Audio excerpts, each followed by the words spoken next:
ওম শান্তি। আজ 21/4/2025 প্রাত মুরলি।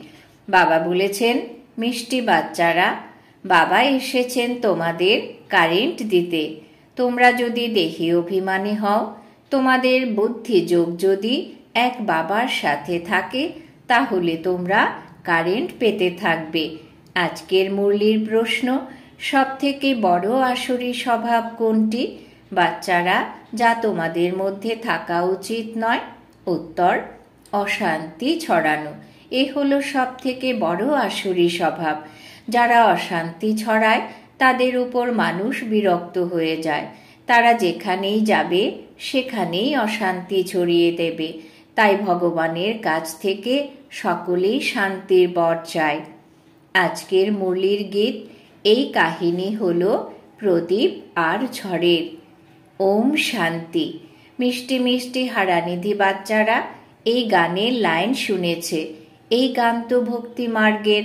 এরপর তাকে জ্ঞানে পরিবর্তন করা হয়। আর কেউ এর পরিবর্তন করতে পারে না। তোমাদের মধ্যেও কেউ কেউ পুরুষার্থের নম্বর অনুসারে জানতে পারে প্রদীপ কি আর ঝড় কি। বাচ্চারা জানে যে আত্মার জ্যোতি নিভে গেছে। বাবা এখন এসেছেন সেই জ্যোতি জাগ্রত করার জন্য। কেউ মারা গেলেও প্রদীপ জ্বালানো হয়। সেই প্রদীপ খুব সাবধানে রাখা হয়। মানুষ মনে করে প্রদীপ যদি কোনোভাবে নিভে যায়, তাহলে আত্মাকে অন্ধকারের মধ্য দিয়ে যেতে হবে। তাই মানুষ প্রদীপ জ্বালায়। এখন সত্যযুগে তো এই কথা থাকে না। ওখানে তো সবাই আলোতে থাকবে। ওখানে তো খিদে থাকেই না। খুব ভালো খাবার ওখানে পাওয়া যায়। এখানে হলো ঘোর অন্ধকার। এ তো ছিছি দুনিয়া, তাই না? সকল আত্মার জ্যোতি নিভে গেছে। সব থেকে বেশি জ্যোতি তোমাদের নিভে গেছে। তোমাদের জন্যই বিশেষ করে বাবা আসেন। তোমাদের জ্যোতি তো নিভে গেছে।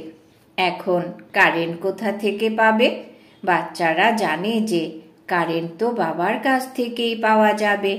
কারেন্ট যদি জোর হয় তাহলে বাল্বের আলো বেড়ে যায়। তাই এখন তোমরা বড় মেশিন থেকে কারেন্ট নিচ্ছ।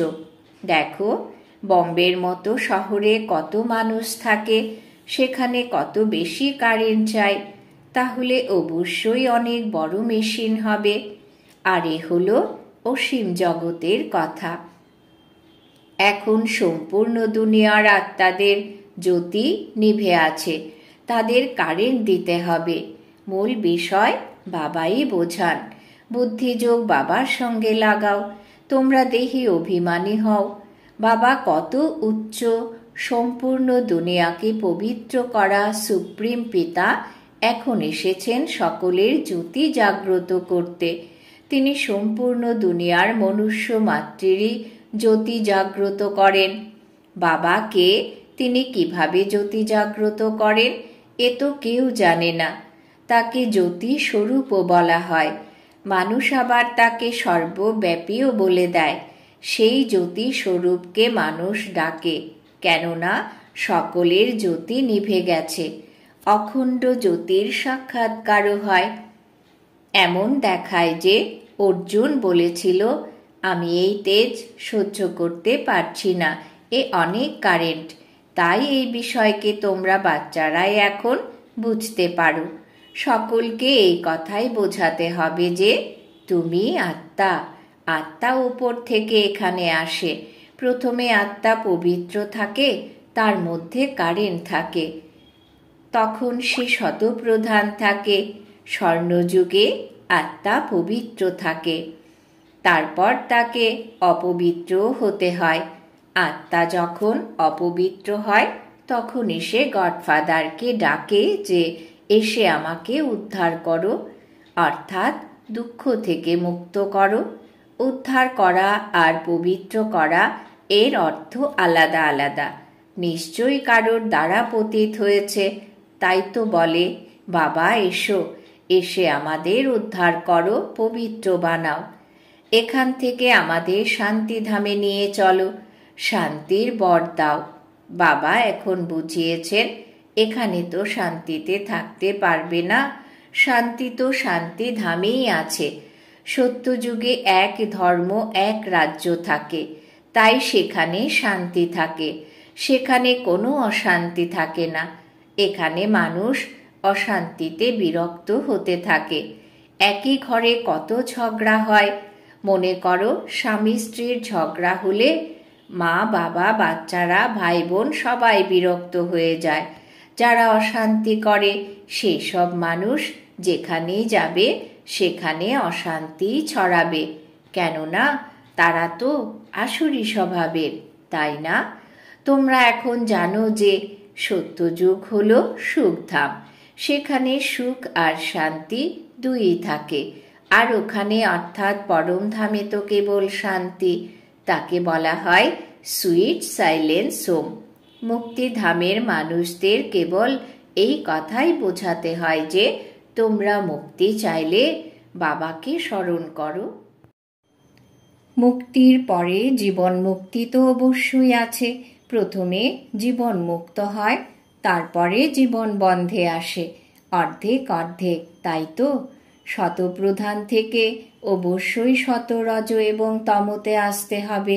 পরের দিকে যারা এক অর্ধেক জন্মের জন্য আসবে তারা সুখ দুঃখের কি অনুভব করবে? তোমরা তো সব অনুভবই করো। তোমরা জানো যে এত জন্ম আমরা সুখে থাকি আর এত জন্ম দুঃখে থাকি। আরও বিভিন্ন ধর্ম নতুন দুনিয়াতে আসতে পারে না। তাদের অভিনয়ই পরের দিকে, যদিও নতুন খণ্ড, এবং তা ওদের জন্য যেন নতুন দুনিয়া। যেমন বৌদ্ধ খণ্ড, খ্রিস্টান খণ্ড, এসব নতুন, তাই না? তাদেরও শতরজ এবং তমস্থিতিকে পাস করতে হয়। ঝাড়েও তো এমন হয়, তাই না? ধীরে ধীরে বৃদ্ধি হতে থাকে। প্রথমে যারা বের হয় তারা নিচেই থাকে। এমন তো দেখা যায় নতুন নতুন পাতা কিভাবে বের হতে থাকে। ছোট ছোট সবুজ পাতা বের হতে থাকে, তারপর ফুল বের হয়, নতুন ঝাড় খুবই ছোট হয়। নতুন বীজ বপন করা হয়, তার সঠিক যত্ন না হলে তা মরে যায়। তোমরাও নিজেদের সুরক্ষা না করলে শেষ হয়ে যাও। বাবা এসে তোমাদের মানুষ থেকে দেবতায় পরিণত করেন।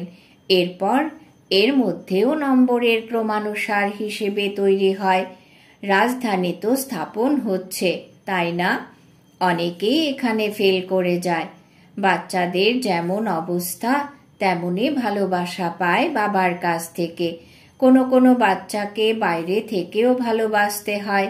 কেউ আবার লেখে, বাবা আমি ফেল করে গেছি, পতিত হয়ে গেছি। এখন এর কাছে কে যাবে? ওরা বাবার হৃদয়ে বিরাজ করতে পারে না। পবিত্রকেই বাবা অবিনাশী উত্তরাধিকার দিতে পারেন। প্রথমে এক একজনের কাছ থেকে সম্পূর্ণ খবর জিজ্ঞেস করে পোতামেল নেন। অবস্থা যেমন ভালোবাসাও তেমনি। বাইরে যতই ভালোবাসবেন, অন্তরে জানেন এ সম্পূর্ণ বুদ্ধ, সেবা করতেই পারে না। খেয়াল বা চিন্তা তো থাকেই, তাই না?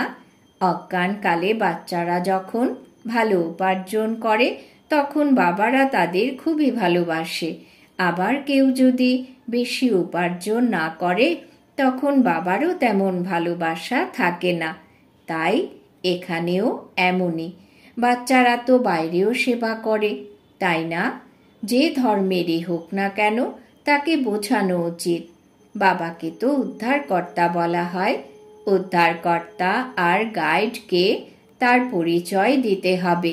সুপ্রিম গডফাদার আসেন, সবাইকে উদ্ধার করেন। বাবা বলেন, তোমরা কত পতিত হয়ে গেছো, তোমাদের পবিত্রতাই নেই। তোমরা এখন আমাকে স্মরণ করো। বাবা তো চির পবিত্র, বাকি সবাই অবশ্যই পবিত্র থেকে অপবিত্র হয়। তারা পুনর্জন্ম নিতে নিতে নেমে আসে। এই সময় সকলেই পতিত, তাই বাবা রায় দেন, বাচ্চারা তোমরা আমাকে স্মরণ করো, তাহলে পবিত্র হয়ে যাবে। মৃত্যু তো এখন সামনে উপস্থিত। পুরনো দুনিয়ার এখন অন্তিম সময়। মায়ার পাম্প এতই, তাই মানুষ মনে করে এ তো স্বর্গ। এরোপ্লেন, বিদ্যুৎ ইত্যাদি কত কিছু আছে, এই সবই হলো মায়ার পাম্প।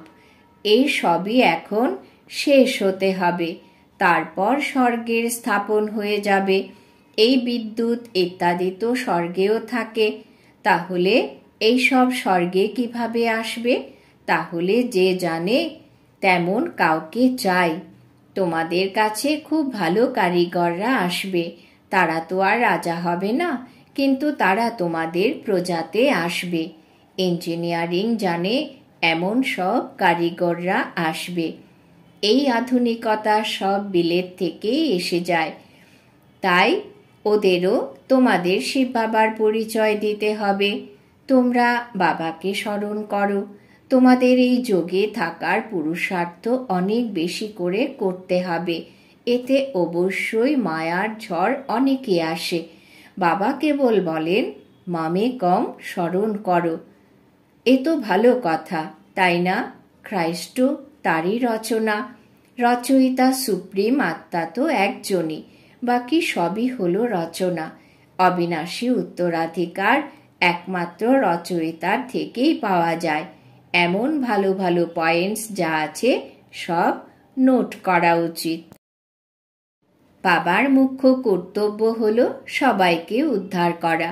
তিনি সুখধাম এবং শান্তিধামের দরজা খুলে দেন। তাকে বলা হয়, হে উদ্ধারকর্তা, তুমি আমাদের দুঃখ থেকে উদ্ধার করে শান্তিধাম আর সুখধামে নিয়ে চলো। এখানে যখন সুখধাম থাকে তখন বাকি আত্মারা শান্তিধামে থাকে। স্বর্গের দ্বার বাবাই খোলেন। এক দ্বার নতুন দুনিয়ার খোলে, আর এক দ্বার খোলে শান্তিধামের। এখন যে আত্মারা অপবিত্র হয়ে গেছে, বাবা তাদের শ্রীমত দেন, তোমরা নিজেকে আত্মা মনে করো, আমাকে স্মরণ করো, তাহলে তোমাদের পাপ দূর হবে। এখন যারা যারা পুরুষার্থ করবে তারা তারা তাদের ধর্মে উঁচু পদ পাবে। পুরুষার্থ না করলে তো কম পদ পাবে। তোমরা ভালো ভালো পয়েন্টস নোট করো, তাহলে সময় মতো কাজে আসতে পারে। বলো, শিব বাবার কর্তব্য আমরা বলবো।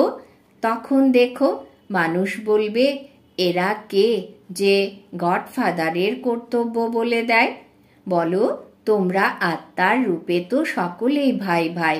এরপর প্রজাপিতা ব্রহ্মার দ্বারা রচনা রচিত হয়, তখন ভাই বোন হয়। গডফাদার, যাকে উদ্ধারকারী গাইড বলা হয়, তার কর্তব্য আমরা আপনাদের বলছি। আমাদের অবশ্যই গডফাদার বলেছেন, তাই আমরা আপনাদের বলছি। সন্তানরা বাবাকেও দর্শায়, এও তোমাদের বোঝানো উচিত। আত্মা সম্পূর্ণ একটি ছোট তারা। এই চোখের দ্বারা আত্মাকে দেখা যায় না, দিব্য দৃষ্টির দ্বারা সাক্ষাৎকার হতে পারে। আত্মা তো বিন্দু, তাকে দেখলে কি আর লাভ হবে? বাবাও এমনই বিন্দু, তাকে সুপ্রিম সোল বলা হয়। সোল একই রকম, কিন্তু তিনি হলেন সুপ্রিম, নলেজফুল, ব্লিসফুল। তিনি উদ্ধারকর্তা এবং গাইড। তার অনেক মহিমা করতে হবে। বাবা অবশ্যই আসবেন, তবেই তো তিনি সাথে করে নিয়ে যাবেন। তিনি এসেই আমাদের এই জ্ঞান দেন। বাবাই আমাদের বলেন, আত্মা এত ছোট, আমিও এমনই ছোট। এই জ্ঞানও তিনি নিশ্চয়ই কোনো শরীরে প্রবেশ করেই দেবেন। আমি আত্মার পাশে এসে বসব। আমার মধ্যে শক্তি আছে, দেহ পেয়ে গেলাম, তাই ধনীও হয়ে গেলাম। এই দেহের দ্বারা আমি বসে বোঝাই। একে অ্যাডামও বলা হয়। অ্যাডাম হলো প্রথম মানুষ। মানুষের তো ঝাড় হয়, তাই না? এরা মাতা পিতাও হয়, এদের দ্বারা আবার রচনা হয়। ইনি পুরনো হলেও একে দত্তক নেওয়া হয়েছে, না হলে ব্রহ্মা কোথা থেকে এলেন? ব্রহ্মার বাবার নাম তো কেউ বলো। ব্রহ্মা, বিষ্ণু, শঙ্কর, এরা কারোর রচনা তো হবে, তাই না? রচয়িতা তো একজনই। বাবা তো এনাকে অ্যাডাপ্ট করেছেন। এ যদি কোনো ছোট বাচ্চা বসে শোনায় তাহলে বলবে এর অনেক জ্ঞান। যেই বাচ্চাদের খুব ভালো ধারণা হয় তাদের অনেক খুশি থাকে, তারা কখনো ক্লান্ত হয়ে হাই তোলে না। কেউ যদি না বোঝে তখন হাই তুলতে থাকে। এখানে তো তোমাদের কখনো হাই তোলা উচিত নয়। উপার্জনের সময় কখনো হাই আসে না। গ্রাহক না থাকলে কাজ কারবার যদি না চলে তখনই হাই আসতে থাকবে। এখানেও অনেকের ধারণা হয় না। কেউ তো একদমই বুঝতে পারে না, কারণ দেহ অভিমান থাকে। দেহি অভিমানী হয়ে বসতে পারে না। কোনো না কোনো বাইরের কথা স্মরণে এসে যাবে, পয়েন্টস ইত্যাদিও নোট করতে পারবে না। তীক্ষ্ণ বুদ্ধির যারা, তারা চট করে নোট করে নেবে এই পয়েন্ট খুব ভালো। ছাত্রদের চাল চলনও তো টিচাররা দেখতে পায়, তাই না? সচেতন টিচারদের নজর চারদিকে ঘুরতে থাকে, তাই তো তারা পড়ার জন্য সার্টিফিকেট দিতে পারে। স্বভাবের জন্যেও সার্টিফিকেট দেওয়া হয়। কতদিন অনুপস্থিত ছিল তাও দেখা হয়। এখানে তো যদিও বা উপস্থিত হয় তবুও কিছুই বুঝতে পারে না, তাই ধারণাও হয় না। কেউ বলে আমার মোটা বুদ্ধি, ধারণা হয় না। বাবা আর কি করবেন? এ হলো তোমাদের কর্মের হিসেব নিকেশ। বাবা তো সকলের জন্য একই রকম প্রচেষ্টা করেন। তোমাদের ভাগ্যে না থাকলে আর কি করবেন? স্কুলেও কেউ পাস, আবার কেউ ফেল করে। এ হলো অসীম জগতের পড়া, যা অসীম জগতের পিতা পড়ান। অন্য ধর্মের লোকেরা গীতার কথা বুঝতে পারবে না। তাদের দেশ ধর্ম দেখে বোঝাতে হয়। সবার প্রথমে উঁচুর থেকে উঁচু বাবার পরিচয় দিতে হয়। তিনি হলেন উদ্ধারকর্তা, গাইড। স্বর্গে এমন সব বেকার থাকে না। এই সময় একে বলা হয় শয়তানি রাজ্য। এ তো পুরনো দুনিয়া, একে স্বর্ণযুগ বলা হবে না। দুনিয়া এক সময় নতুন ছিল, এখন তা পুরনো হয়ে গেছে। বাচ্চাদের মধ্যে যাদের সেবার শখ আছে তাদের এইসব পয়েন্টস নোট করা উচিত। আচ্ছা, মিষ্টি মিষ্টি হারানিধি বাচ্চাদের প্রতি মাতা পিতা বাপদাদার স্মরণের স্নেহ সুমন আর সুপ্রভাত। আত্মাদের পিতা তার আত্মারূপী বাচ্চাদেরকে জানাচ্ছেন নমস্কার। আমরা আত্মারূপী বাচ্চারা আমাদের মাতা পিতা বাপদাদাকে জানাই অনেক অনেক স্মরণের স্নেহ সুমন, সুপ্রভাত, নমস্কার। ধারণার জন্যে মুখ্য সার 1, এই ঈশ্বরীয় পড়াতে অনেক উপার্জন, তাই খুশির সঙ্গে এই উপার্জন করতে হবে। পড়ার সময় কোনো হাই যেন না ওঠে, বুদ্ধিযোগ যেন এদিক ওদিক বিভ্রান্ত না হয়। পয়েন্টস নোট করে ধারণা করতে থাকো। 2, পবিত্র হয়ে বাবার হৃদয়ের ভালোবাসা পাওয়ার অধিকারী হতে হবে। এই সেবাতে হুঁশিয়ার হতে হবে, ভালো উপার্জন করতে হবে এবং করাতে হবে। বরদান। বাবা আজ বরদান দিয়েছেন, মর্জিবা জন্মের স্মৃতির দ্বারা সকল কর্মবন্ধন সমাপ্তকারী কর্মযোগী ভব। মর্জিবা জন্মের স্মৃতির দ্বারা সকল কর্মবন্ধন সমাপ্তকারী কর্মযোগী ভব। বিস্তার। এই মর্জিবা দিব্য জন্ম কর্মবন্ধনের জন্ম নয়, এটা হলো কর্মযোগী জন্ম। এই অলৌকিক দিব্য জন্মে ব্রাহ্মণ আত্মা স্বতন্ত্র আছে নাকি পরতন্ত্র? এই দেহ লোনে পাওয়া গেছে সমগ্র বিশ্বের সেবা করার জন্য। পুরনো শরীরে শক্তি ভরে বাবা চালাচ্ছেন। দায়িত্ব বাবার নাকি তোমাদের? বাবা ডাইরেকশন দিয়েছেন যে কর্ম করো, তোমরা হলে স্বতন্ত্র। যিনি চালনা করার তিনি চালাচ্ছেন। এই বিশেষ ধারণার দ্বারা কর্মবন্ধনগুলোকে সমাপ্ত করে কর্মযোগী ভব। স্লোগান। সময়ের নৈকট্যতার ফাউন্ডেশন হল অসীম জগতের বৈরাগ্য বৃত্তি। সময়ের নৈকট্যতার ফাউন্ডেশন হল অসীম জগতের বৈরাগ্য বৃত্তি। আজকের সমান আমি কর্মযোগী আত্মা। আজকের জন্যে অব্যক্ত ইশারা। কম্বাইন স্বরূপের স্মৃতির দ্বারা সদা বিজয়ী হও। যত যত স্মরণে থাকবে ততই অনুভব করবে যে আমি একা নই, বাপদাদা সাথে আছেন সদা। যদি কোনো সমস্যা সামনে আসে তো এই স্মৃতিতে থাকবে যে আমি হলাম কম্বাইন্ড, তাহলে ঘাবড়ে যাবে না। কম্বাইন্ড রূপের স্মৃতির দ্বারা যে কোনো মুশকিল কাজ সহজ হয়ে যাবে। নিজের সব বোঝা বাবার উপর রেখে নিজে হালকা হয়ে যাও, তাহলে সদা নিজেকে ভাগ্যবান অনুভব করবে আর ফেরেশতার সমান নাচতে থাকবে। ওম শান্তি।